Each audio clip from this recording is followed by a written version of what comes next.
La réunion secrète de Niamey. La chaleur étouffante de Niamey pesait sur la capitale comme une chape de plomb. Mais ce jour-là, une tension encore plus lourde flottait dans l'air. Au cœur d'un palais discret, loin des regards indiscrets, 3 hommes se faisaient face. Assimi Goïta du Mali, Ibrahim Traoré du Burkina Faso, Abdourahmane Tiani du Niger. 3 présidents, 3 soldats devenus chefs d'État, unis par le même rêve, redonner leur dignité à l'Afrique. La pièce était silencieuse, seulement troublée par le bourdonnement discret de l'air conditionné. Assimi Goïta prit la parole le premier, d'une voix grave. « Frères, le moment est venu. Nous avons résisté au coup d'État organisé de l'extérieur. Nous avons repoussé leurs armées déguisées. Mais tant que nous serons divisés, ils continueront à nous manipuler. » Ibrahim Traoré, assis droit dans son fauteuil, hocha lentement la tête. Son regard, déterminé, transperçait la pénombre. « Il est temps de faire ce qu'aucun dirigeant africain n'a osé faire depuis des générations, lança-t-il. Unir nos forces. Défier leur domination économique, militaire, culturelle. » Abdourahmane Tiani, plus réservé d'ordinaire, serra le poing. « Ils pensent que nous avons peur. Ils nous sous-estiment parce qu'ils croient que l'Afrique ne sait que plier. Mais ils oublient une chose, nous sommes la génération de la rupture. » Un silence lourd tomba. Puis Goïta se leva, sortit un document scellé d'une mallette en cuir sombre. Sur la table, il déroula 3 feuilles marquées du sceau de la Confédération des États du Sahel. C'était plus qu'un accord militaire. C'était plus qu'un pacte politique. C'était une déclaration de guerre contre l'ordre mondial établi. Le plan était simple, mais audacieux à l'extrême. Fusionner les armées du Mali, du Burkina Faso et du Niger sous un commandement unifié. Créer une monnaie commune, indépendante du franc CFA et hors de toute influence occidentale. Nationaliser les ressources stratégiques, or, uranium, pétrole, pour couper court au pillage extérieur. Bannir toute présence militaire étrangère de leur territoire. Fonder une alliance économique exclusivement africaine, tournée vers la Russie, la Chine, l'Iran, le Brésil. Un projet que beaucoup considéraient comme suicidaire. Mais eux savaient, c'était leur seule chance d'arracher enfin leur liberté. Traoré, les yeux brûlants d'une flamme intérieure, se pencha sur le document. Ils nous traiteront de fous. Ils chercheront à nous isoler, à nous détruire un par un. Mais si nous restons soudés, ils ne pourront rien faire. Tiani sortit un stylo, le fit rouler entre ses doigts nerveusement. Une fois que nous signerons, il n'y aura plus de retour en arrière, rappela-t-il. Nous savons, répondit Goïta, la voix ferme. Dans un geste solennel, chacun prit le stylo. Assimi Goïta signa en premier. Ibrahim Traoré suivit, sa main assurée, sans trembler. Abdourahmane Tiani traça son nom en dernier, comme un serment silencieux. Le pacte était scellé. Le Sahel se levait. À l'extérieur, dans les rues chaudes de Niamey, la vie semblait suivre son cours. Les marchands criaient sur les marchés. Les motos klaxonnaient dans la poussière. Les enfants riaient en courant derrière de vieux pneus. Personne ne se doutait qu'à cet instant précis, l'histoire venait de basculer. Dans la salle de réunion, les présidents se serrèrent la main. Leur regard ne trahissait aucune peur. Juste une certitude froide. Le monde allait trembler. Un conseiller militaire entra discrètement. « Président, les chaînes de télévision sont prêtes. La déclaration au peuple peut commencer. » Traoré se tourna vers ses frères d'armes. « Préparons-nous, dit-il dans un souffle. Demain, l'Afrique se souviendra de cette nuit pour l'éternité. » Ils sortirent ensemble, sous la lumière éclatante du Sahel. L'aube éclata sur Niamey dans un tourbillon d'or et de poussière. Un matin comme les autres en apparence, mais qui allait marquer l'histoire de l'Afrique et du monde entier. Sur la grande place devant le palais présidentiel, des centaines de journalistes affluaient. Des caméras du monde entier, CNN, France 24, BBC, Al Jazeera, RT, tous avaient répondu à une mystérieuse convocation. Un événement exceptionnel. Un message d'urgence. Sans aucune indication précise. La tension était palpable. Dans une salle sobre, dressée pour l'occasion, un immense drapeau réunissant les couleurs du Mali, du Burkina Faso et du Niger flottait derrière un podium de bois massif. 3 chaises étaient alignées. À 10 heures précises, sous les flashs crépitants, Assimi Goïta, Ibrahim Traoré et Abdourahmane Tiani firent leur entrée, côte à côte. Le silence s'abattit comme un couperet. Tous les yeux étaient rivés sur eux. Le monde retenait son souffle. Ibrahim Traoré s'approcha lentement du micro. Son uniforme impeccablement repassé, ses bottes claquant contre le sol de marbre, son regard de braise fixant l'assemblée. Il prit une inspiration profonde. Et parla. Peuple du Sahel, peuple d'Afrique, peuple du monde libre. Aujourd'hui n'est pas un jour ordinaire. Aujourd'hui, nous reprenons en main notre destin. La salle frémissait. Traoré poursuivit, d'une voix calme mais tranchante. Depuis des décennies, nos terres sont pillées, nos enfants envoyés mourir dans des guerres qui ne sont pas les nôtres, nos nations humiliées sous le poids de dettes imposées par l'Occident. Il marqua une pause.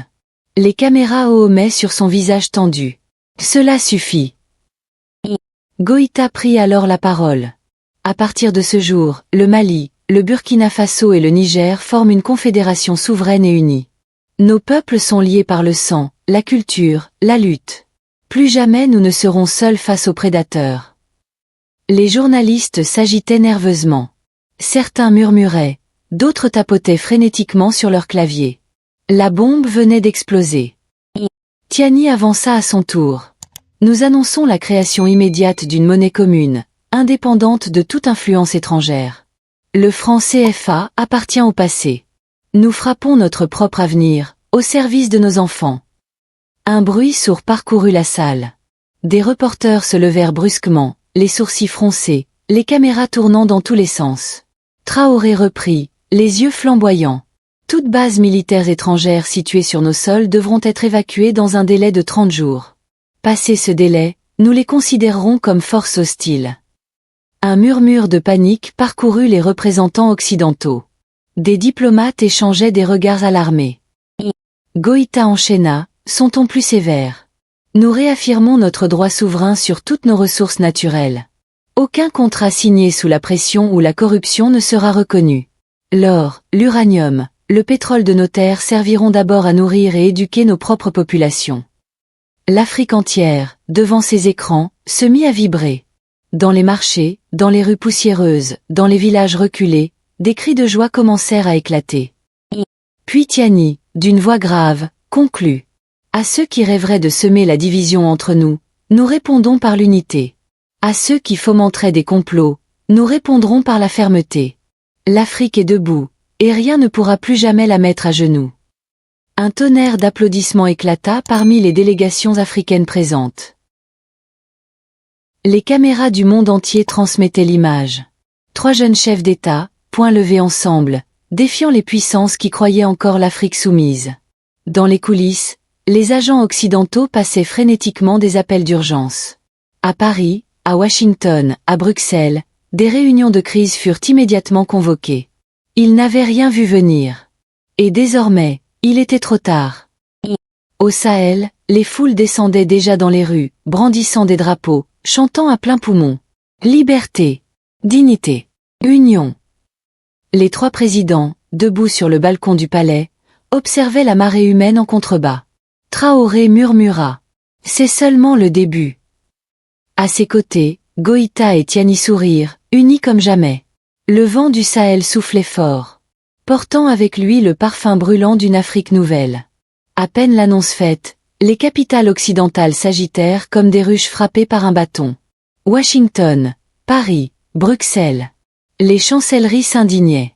Les plateaux télé enflammés dénonçaient une rupture dangereuse, un retour à l'âge sombre. Dans les coulisses, les décisions tombèrent à une vitesse fulgurante. Gel des avoirs. Sanctions économiques. Suspension de l'aide au développement. Interdiction de voyager pour les dirigeants du Sahel. À l'ONU, des discours furieux s'enchaînèrent, des accusations de putschistes irresponsables pleuvaient. Mais le trio Goïta, Traoré, Tiani ne bronchait pas. Ils savaient que cette tempête viendrait. Ils l'avaient anticipée. Et surtout, ils avaient préparé leur riposte. À Bamako, à Ouagadougou, à Niamey, les populations furent informées. Dans les écoles, dans les marchés, dans les mosquées, les radios locales martelaient. Ceux qui nous affament ne sont pas nos amis. Nous survivrons sans leur aide empoisonnée. Des collectes populaires furent lancées. Des systèmes d'entraide communautaire, oubliés depuis des décennies, ressurgirent du passé. La solidarité devenait l'arme secrète du Sahel. Dans un marché de Niamey, une femme lança devant les caméras. Ils peuvent couper leur argent. Ils ne couperont pas notre dignité. Et toute l'Afrique entendit ce cri. Partie 2, les menaces sombres. Face à cette résistance inattendue, les pressions montèrent d'un cran. Des rumeurs circulaient. Tentative de coup d'État.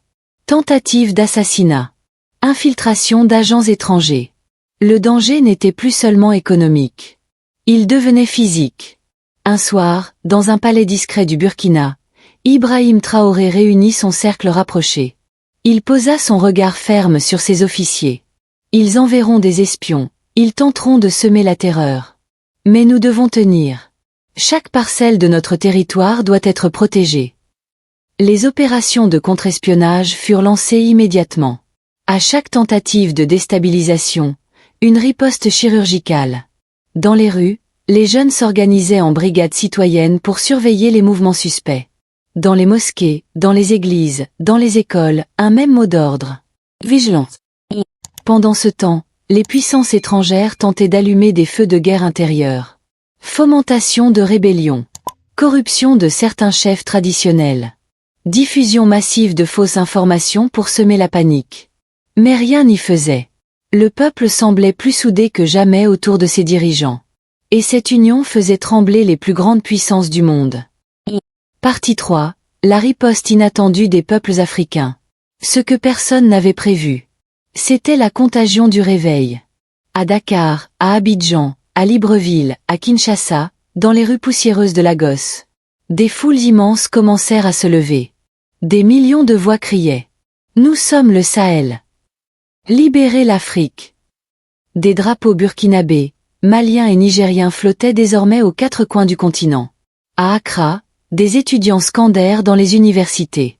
Pas de monnaie coloniale sur notre sol. À Douala, des maires brandissaient des pancartes. Nous voulons notre liberté, pas votre aide empoisonnée. Un gigantesque mouvement de solidarité prenait forme. Un mouvement que personne ne pouvait plus arrêter. Dans une déclaration solennelle, Ibrahim Traoré lança, devant des millions de spectateurs africains. Nous n'avons jamais déclaré la guerre à personne. Nous avons seulement choisi d'être libres. Ceux qui nous attaquent désormais toute l'Afrique. Des ovations éclatèrent jusque dans les campagnes les plus reculées. Pour la première fois depuis des siècles. Les Africains, dans leur diversité, sentaient battre un même cœur. Les sanctions économiques se retournaient contre leurs auteurs. Les tentatives de déstabilisation renforçaient la détermination populaire. Le vent de la liberté, puissant, irrésistible, soufflait désormais sur tout un continent. Et au cœur de cette tempête, debout, inébranlable, Ibrahim Traoré levait haut le flambeau d'une Afrique nouvelle.